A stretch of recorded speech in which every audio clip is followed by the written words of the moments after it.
बड़े अच्छे लगते थे, उनको पढ़ कर के बड़ी प्रसन्न हुआ करती थी। एक दिन की बात है, उसकी इस तरह की भक्ति को देख करके जो खुशहाली राम जी थे, जो राजा के यहाँ दीवान थे, तो उन्होंने रखे राम एक संत थे, उनसे खुशहाली बाई को दीक्षा दिला दिया। वो भी बड़े अच्छे संत थे। उन्होंने खुशहाली बाई से कहा, बेटी तुम अपने आप को किशोरी जी की सखी माना करो, माने श्री राधा रानी की अपने आप को सखी मान करके और उनकी सेवा किया करो, है ना। और उन्हीं का नाम राधा राधा इस तरह से जाप किया करो। अब छोटी सी बालिका, उसका मन वैसे लग गया।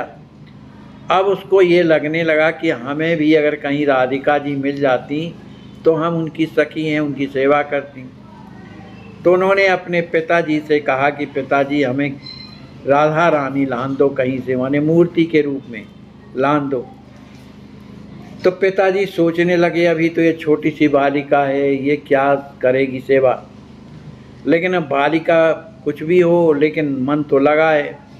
उन्होंने कहा, बेटी थोड़ी बड़ी हो जा, फिर उसके बाद हम राधा रानी को लान देंगे।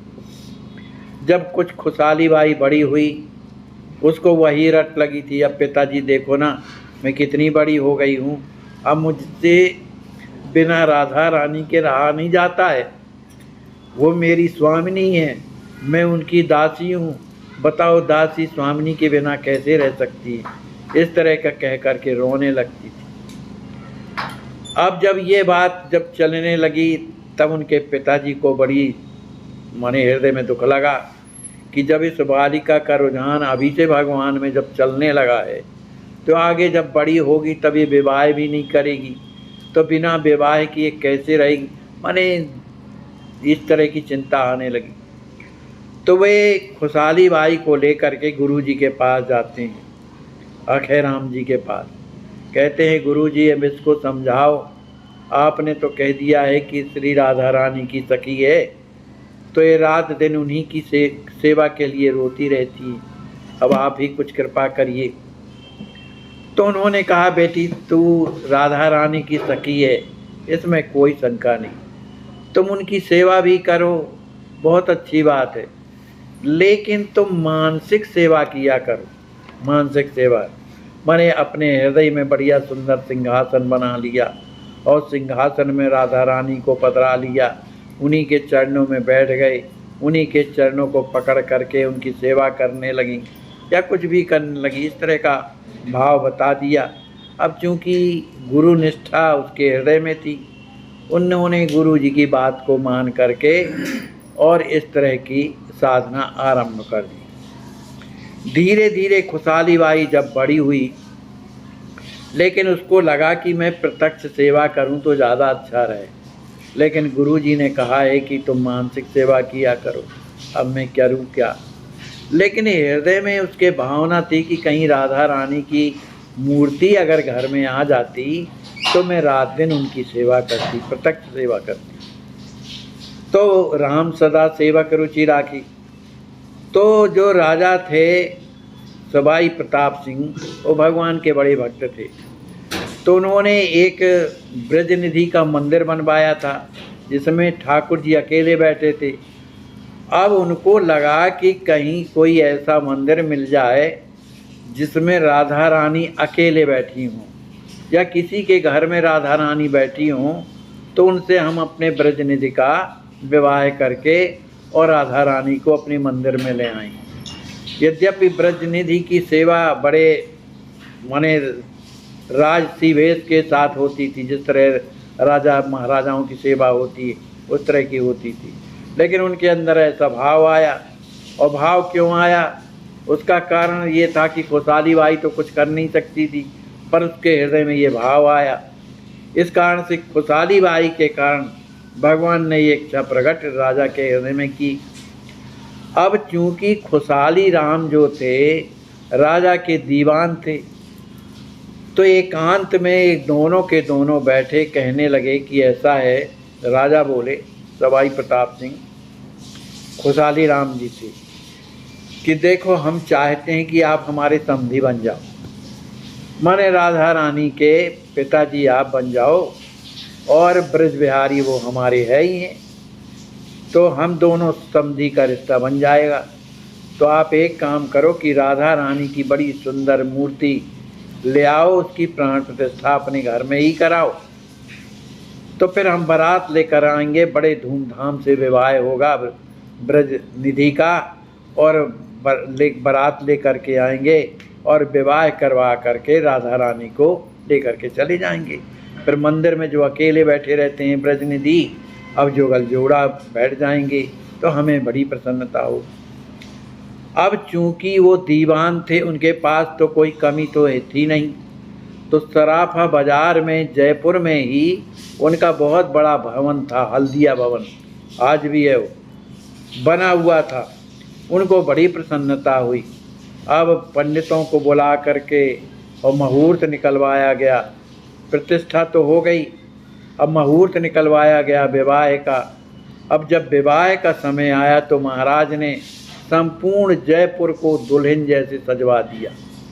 जिस तरह से विवाह होना है, अब माने ब्रजनिधि का विवाह है, तो पूरा जयपुर सज गया। इधर उन्होंने अपने हल्दिया भवन जहाँ रहते थे सराफा बाजार, उस सराफा बाजार से लेकर अपने हल्दिया भवन को भी उन्होंने सजा दिया। अब इधर महाराज जो है बड़े बड़े हाथी घोड़े लेकर के, और भी राजा महाराजाओं को निमंत्रण जहाँ तहाँ दिया विवाह का। सभी राजा महाराजा कोई हाथी में, कोई घोड़े में, कोई रथ में, कोई ऊँट में चढ़ चढ़ करके आ रहे, बहुत बड़ी बारात। अब इधर जो हल्दिया भवन है वो भी महान माने बड़ा भवन था, उसमें सबके ठहरने की व्यवस्था की गई।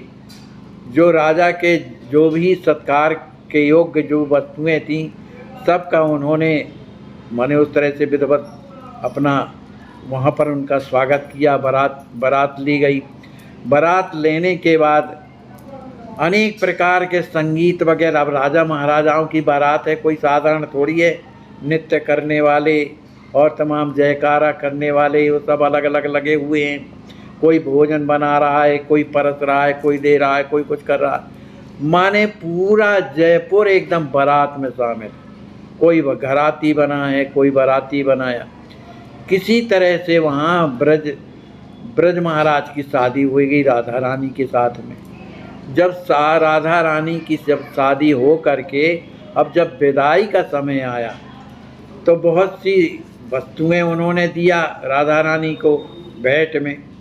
बहुत से सामान दिया, हीरे मोती से लेकर वो भी कम नहीं थे, बहुत उपहार दिया उन्होंने।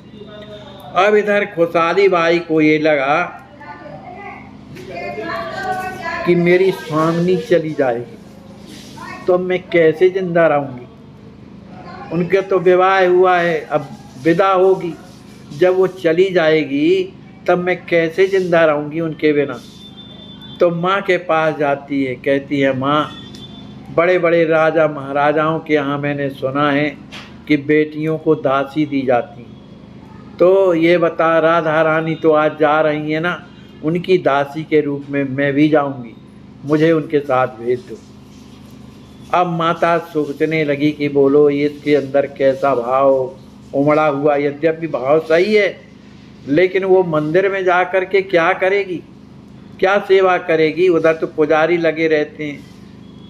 तो उन्होंने गुरुजी से प्रार्थना किया कि गुरुजी इसको खुशहाली को समझाओ, ये तो हमारे कहने में आ नहीं रही है और साफ कहती है कि मुझे विवाह तो करना ही नहीं, मैं तो अपने स्वामिनी की दासी हूँ, तो मैं उनकी सेवा करूँगी, मेरा जीवन उन्हीं के लिए समर्पित है। तो अक्षय राम जी उनके गुरुदेव थे, वो आए और खुशहाली बाई को पास में बैठाया। कहा देखो बेटी, ये राधा रानी तो जो मूर्ति के रूप में गई है ना, तो वहाँ तो मंदिर में कैसे रह सकती, सेवा नहीं कर सकती। इसलिए मानसिक सेवा करो, अपने हृदय में ही भवन बनाओ, अपने हृदय में ही अनेक प्रकार के कुंजों का निर्माण करो, शयन कुंज, खेल कुंज, स्नान कुंज, इस तरह का कुंजों का निर्माण करके और उनकी सेवा करो, उनके साथ में रहो, कहीं जाने की जरूरत नहीं, अपने हृदय में सब कुछ बना लो।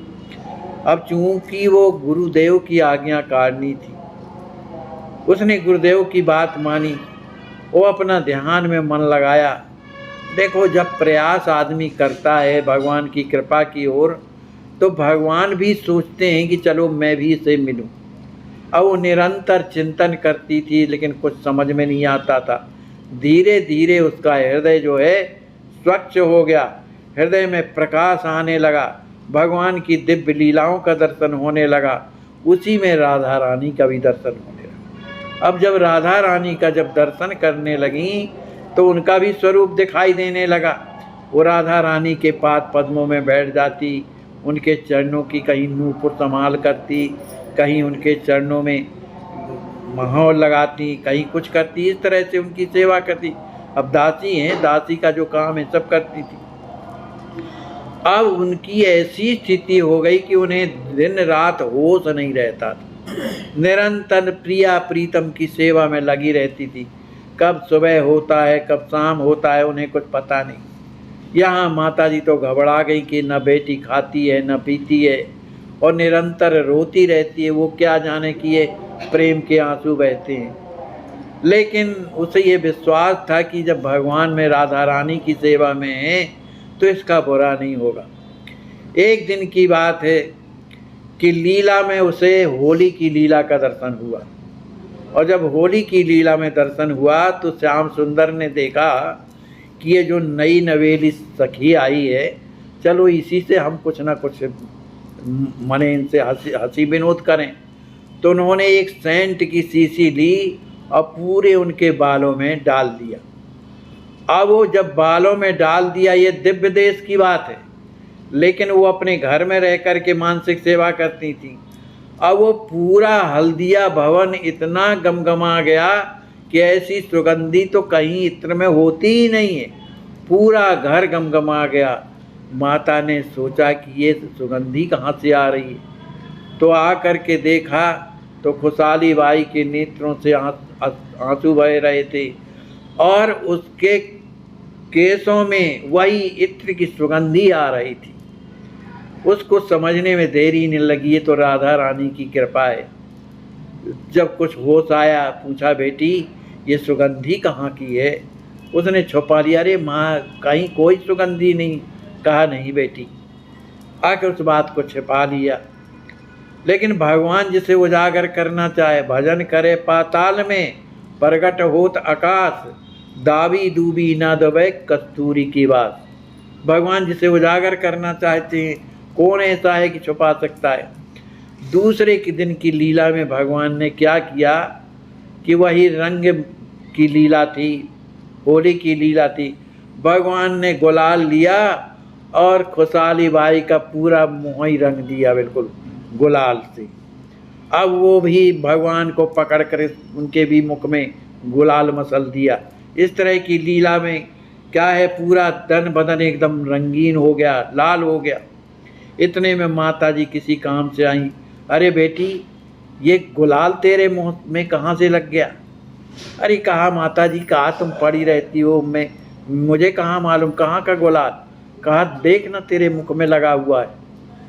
तो वो तो सब जानती है कि कहाँ से, अब हाथ ही में लगा हुआ था। तो इस तरह से इस कलयुग की घटनाएं हैं कि विशेष समय की नहीं है, 300-400 वर्ष की घटनाएं हैं। तो खुशहाली बाई को भगवान ने अपना क्या समझा कि हमारी सहेली है, को न जाने सखिन संग जो प्रीत हमारी है। भगवान अपने लोगों से इसी तरह से प्रेम करते हैं जिस तरह से खुशहाली बाई से करते। हमारे सरकार कहा करते थे कि प्रभु के होके तो देखो, उनसे प्रेम करके तो देखो। जिस तरह से किशोरी जी से राम जी प्रेम करते हैं, उसी तरह का प्रेम आपसे भी करेंगे। उनमें और इनमें कोई अंतर नहीं रह जाएगा, लेकिन करके देखो। इस तरह से खुशहाली जी का जीवन भगवान की कृपा से, श्री राधा रानी की कृपा से ऐसा बन गया कि उनके जीवन में नित्य निरंतर राधा रानी बनी रही हैं। उन्होंने अपने जीवन में 4-5 ग्रंथों की रचना की है और अंत में उनका शरीर छूटा और श्री राधा रानी के नित्य लोक में पहुंच गई और सखी के स्वरूप में उनकी सेवा में संलग्न हो गई। बोलिए श्री सीताराम जी महाराज की जय। अब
वैष्णव जन तो